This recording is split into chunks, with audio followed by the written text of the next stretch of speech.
there is this person who took an investment package. Okay. Yeah, long term. Yes. It was above 10 years. Let's give it 12 years. But before the maturity of the policy, the insured person, the owner of the policy, yes, passed on. And when alikuwa anachukua hii investment, alikuwa ameweka beneficiaries. One is husband, akampatia 40%. 40%. Yes. And then she has 3 kids. So kuna mmoja saizi alikuwa amefikisha 18 years, but the others were minor. 12 years and 10 years. Yes. By the time alikuwa na pass, ilikuwa kind of domestic violence ndio imefanya hizi vitu zika happen na akapass. So the parents ama the family members are asking, should this person benefit na alikuwa cause of the death of this woman? Video finds you well. My name is Martin, in case you're here for the first time. Na sisi ni watu wa insurance. We do civic education as well as reviews on insurance, especially within the Kenyan market. So if you are here for the first time na uko na swali ya insurance, we always recommend that you bring those questions in the comment section so that we do videos to help you understand what you are looking for. So in today's video, we are doing a review, especially, okay, I'm not going to, today don't have a question, it's a discussion that we are having with the client. Now, I thought maybe it's important to have this discussion because maybe you are there and it's something that can help you. Uko na policy, na you don't know that in the course of your term yako ya investment, you can review some things in your policy. So we are going to have that discussion, but before then we have my partner. Salimia watu. Yes, thank you. All right. Yes. Yes, to our viewers, I want to take this opportunity to thank you for trusting our information, number one, and following on what we do, because you can only get a question like that from someone who trusts what you're telling him. So we are delighted to be part of your lives, and we want to share as much as possible so that you can learn, you can also enlighten others. Kabisa. Thank you. Now, in today's conversation, I had an engagement with a client. Okay. And this was the situation. There is this person who took an investment package. Okay. Yeah, long term. Yes. It was above 10 years. Let's give it 12 years. But before the maturity of the policy, the insured person, the owner of the policy, yes, passed on. And when alikuwa anachukua hii investment, alikuwa ameweka beneficiaries. One is husband, akampatia 40%. 40%. Yes. And then she has 3 kids. So kuna mmoja saizi alikuwa amefikisha 18 years, but the others were minor. 12 years and 10 years. Yes. So now another scenario was by the time alikuwa na pass, ilikuwa kind of domestic violence ndio imefanya hizi vitu zika happen na akapass. So the parents ama the family members are asking, should this person benefit na alikuwa cause of the death of this woman? So nikaona there are some things maybe we need to tell our viewers, that when you have a policy, it's important to keep reviewing it, because the fact that you took a policy 10 years ago and maybe uliweka your spouse as a beneficiary, maybe many things would have happened in the course. Yes. Maybe you may divorce, or maybe you are not in very good terms, or maybe you are not comfortable huyu mtu akichukua pesa yako. Yes. Because how you began is not how you are. Sure. So that's the discussion I want us to have, and then we try and see what will happen to the minors. Sababu mtu akiwa minor, we see whether you can get the balance. The balance. Okay. Yes. Okay. Good. So Yes. That's number one, a tricky question. Yes. Because we usually say that the best investment you can have for your family is you having an insurance policy. Yes. Because what we generally see is that an insurance policy does not form part of your estate. And what I mean by this is among all the other assets you could be having, Yes. The only thing that does not have a room for negotiation is an insurance policy. Let me take a simple case or a simple scenario where you have rentals. You have a motor vehicle, you have some pieces of land, and you have an insurance policy. If you happen, God forbid, to die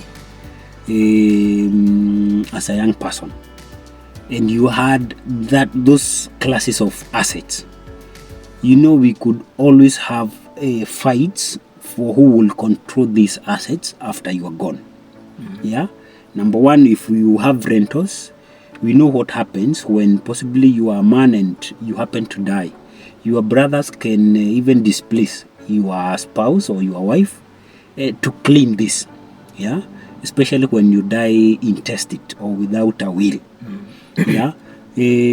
So all those land, rentals, motor vehicles, those are very prone to what we call contestation, or what we call a fight. Disputes. Disputes. Once you're gone. But for the insurance policy, it is the safest class of an asset that you can have, because there is no two way. The person who was put as the beneficiary and allocated a certain percentage. Yes, and allocated a certain percentage. The insurance that does not have anything else other than to oblige or to agree to the terms of the owner of the policy. The owner of the policy. Yes. So if you had put your wife to benefit with the 40%, we can only give 40, and then the balance can only be given to those people allocated to the balance share. Yeah. However, there is some few questions. If what happens when the wife had been allocated 40%, children who are minor had been allocated maybe each 20. Yeah, assuming we have 3 kids. The rest of the balance may be given to the wife in trust of these children who cannot get into any contract because they are yet to hit 18. But the life insured must put explicitly on the contract that upon my death, before these people get to 18, we can have the wife to be the custodian of these funds before they hit 18. However, we have other policies that are very strict, and a consent must be sought from the kids on who should manage this fund. Now it's good that you have raised that concept. So the question was from the family members of the deceased. Yes. They are not comfortable that this man is going to be part of the beneficiary. Okay. Even if the owner of the policy had indicated that this guy should be given 40%. Yes. Now the fact that they have a dispute on what happened, that is the cause of death. Yes. Is there maybe a way that they can prove to maybe the insurance company that this person, even if they were he had been indicated, he had been indicated, yes, due to what now they suspect is the cause of the death? Is there a way maybe they can negotiate with the insurance company? Okay, so we've come to a very crucial point, and for insurance, it is a straightforward kind of contract. One of the things is, if you take up an insurance policy and you, number one, commit suicide, you pay nothing in the first year. Yes, we have issues. I want to bring into that point you've given us. What we look at the first scenario when you take up a policy with an intention of being paid. If you take up a policy and 1 year passes, you don't commit suicide, the second year you commit suicide, you cannot be paid. Within the first 2 years.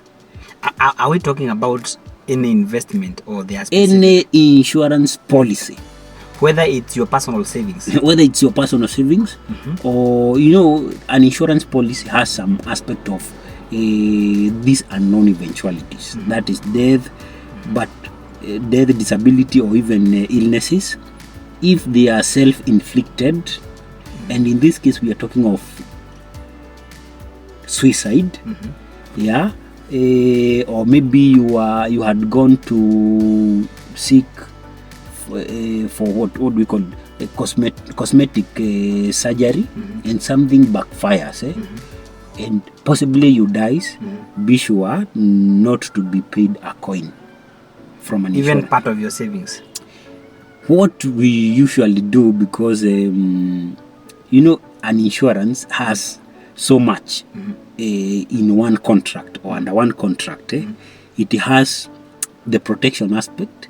It also have the savings aspect. So what they may consider doing as an insurance company is only refunding the savings. Refunding the savings. Yeah. So assuming because today we have a lot of issues to do with the mental illnesses, and some of the consequences of mental illness is sometimes suicide.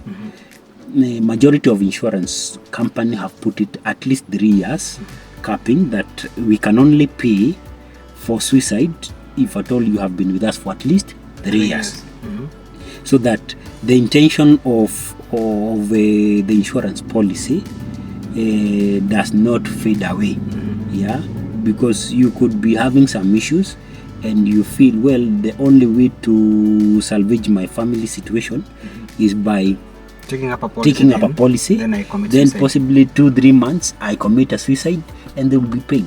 So that is one scenario when someone commits suicide. But we have another scenario now when you as an individual takes up a policy, and you understand that while doing the policy you must indicate beneficiaries. So the beneficiaries, in this case, we have the spouse, we have the children, if you want to put them.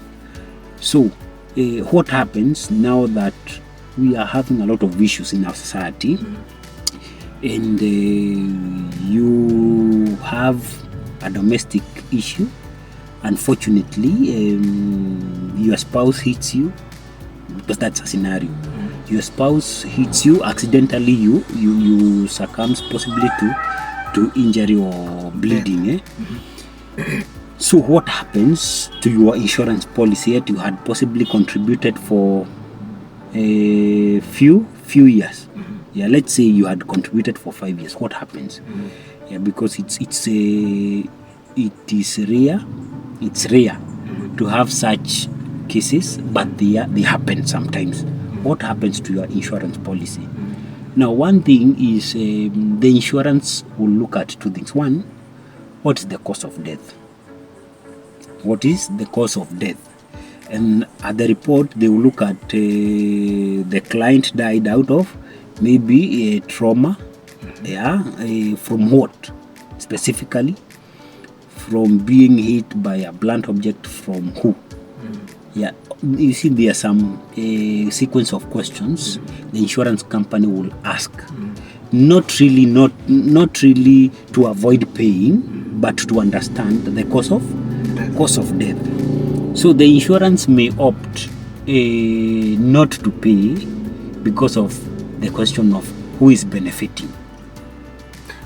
Good. Now, let's come now to the specifics of this question. Assuming maybe the spouse contributed to the death of the owner of the policy, but there were 4 beneficiaries.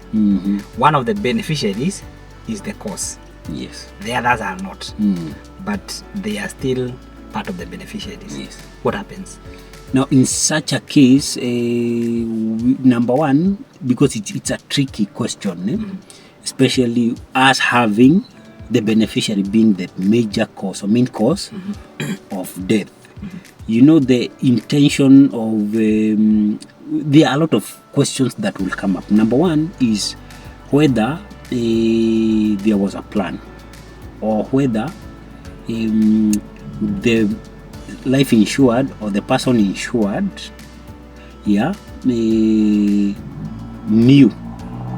or the person who is benefiting knew what he would do afterwards and what would happen to the insurance policy. So the insurance may first of all hold to do a thorough investigation to understand whether this was something that was very intentional so that you can benefit. Remember that case we had, I think in the year 2022, where a man from around Nyeri took up an insurance policy for the son, and he had indicated himself as the beneficiary. You know, that is a similar scenario. So, but this particular case becomes complex because of the children aspect, who are not part of the cause of death. So going back to that case of Nyeri man who had taken up a policy for the son, and he was the beneficiary. So he killed the son to get, and that was not the first scenario of the first case. He had been paid before, so the insurance had to think, you know, that's a criminal case, number one. So the insurance may hold so that it can seek legal guidance from its legal team, to understand on how to treat this particular case. At the same time, because when you have indicated your spouse as the guardian of the same children, it's a tricky question, because one, we want to balance. The intention of this person taking up a policy was, in the event I'm no longer there, the children may be relieved. And there's another part where who will take up this money before the children hits 18 years. They must strike a balance and they get to know how they can treat such a case. However, there's a very high likelihood that the person may not be paid. So, will the children be paid? So that is what be paid as well. We have some insurance companies with a department for, we call it kind of a trust, that takes care of the children before they hit 18, and they can be able to make a decision, or they can get into a legal contract. So there are some insurances that can assist in that. There are others which will first of all wait and get to understand, because there are rare cases of such scenarios. Okay. Yes. So what would you advise someone who has taken policy, maybe long term? Yes. And maybe they're in their middle term, maybe I've taken a policy for 10 years and I'm in my 8th year and I've indicated my beneficiaries. Would you say it's important to review? So, the technology has given us a lot of opportunities as the clients. So almost every company now has come up with a digital way of updating and it's your right. You are not only given a chance to look at what you had put in your policy document, you are also given a very easy platform to update it. You don't necessarily need to go to the office physically. You can be able to change, to look at the contract you had, and if there is any adjustments that you want to make, you can easily do some adjustment.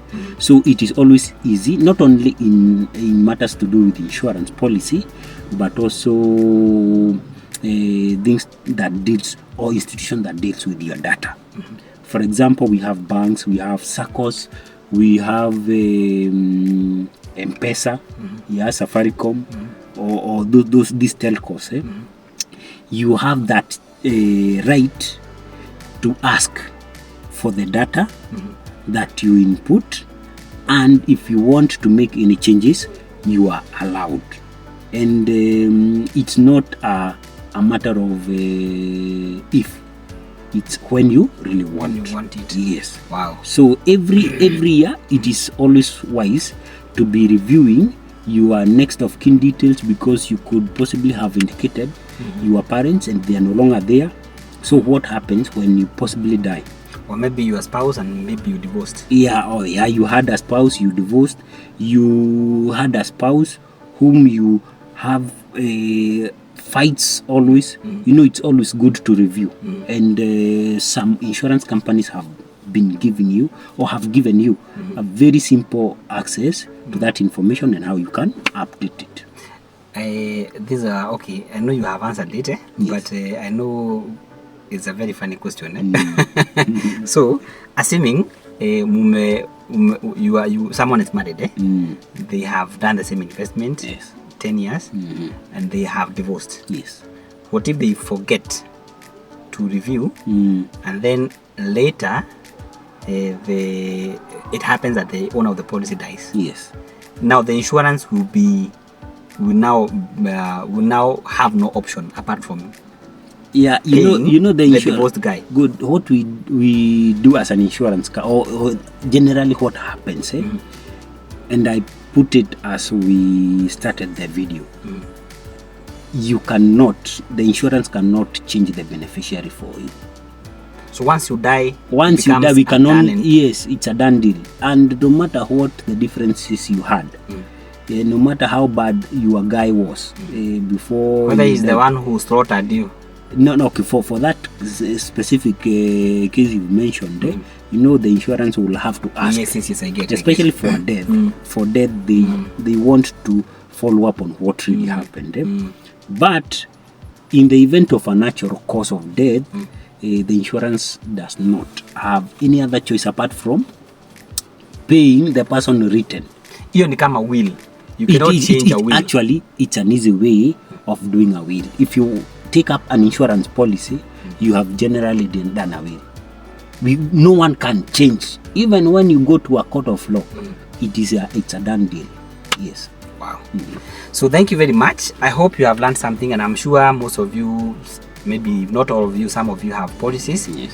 It's always good to keep reviewing details, and I think tumesema, like Moya has rightly put it, you have the right. Yes. Na most of these companies have made it so easy.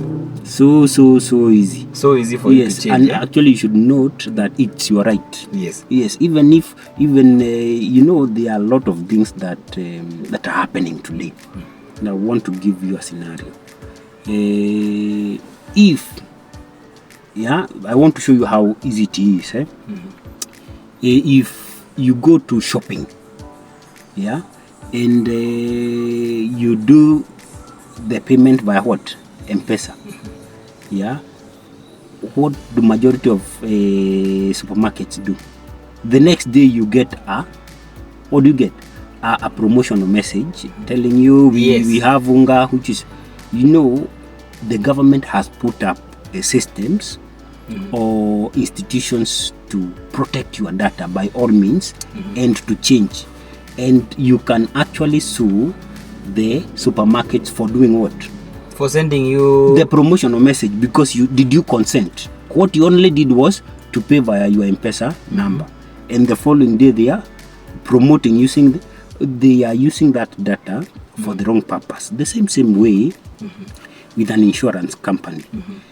Whatever data you have given them, they cannot use it in a different manner apart from how you had advised them. Yes. Wow. Yes. All right. Okay. Hey, anyway, that's the reason why we are doing this video. Sure. To keep educating our members, because sometimes haikuwagi ati watu wanafanya hizi vitu sababu wanajua. Yes. Is out of ignorance. Out of ignorance, yes. So if you want to learn more about insurance, investment, anything insurance, it is home for you. And if you haven't subscribed, be part of this family. We are very intentional to help you understand insurance, and this space tulisemaga is a bit sio kama banking, like straightforward. It's not 1+1. Yes. So we need to keep enlightening you, so that every time you want to buy a policy, you are buying from a point of understanding. And thank you very much for watching this video to the end. And if you have liked it, be sure to like it, hit the thumbs up, and share, and of course leave a comment and a question in the comment section below so that we can answer you using a detailed video such as this one. And until we see you in the next video, God bless you and bye bye.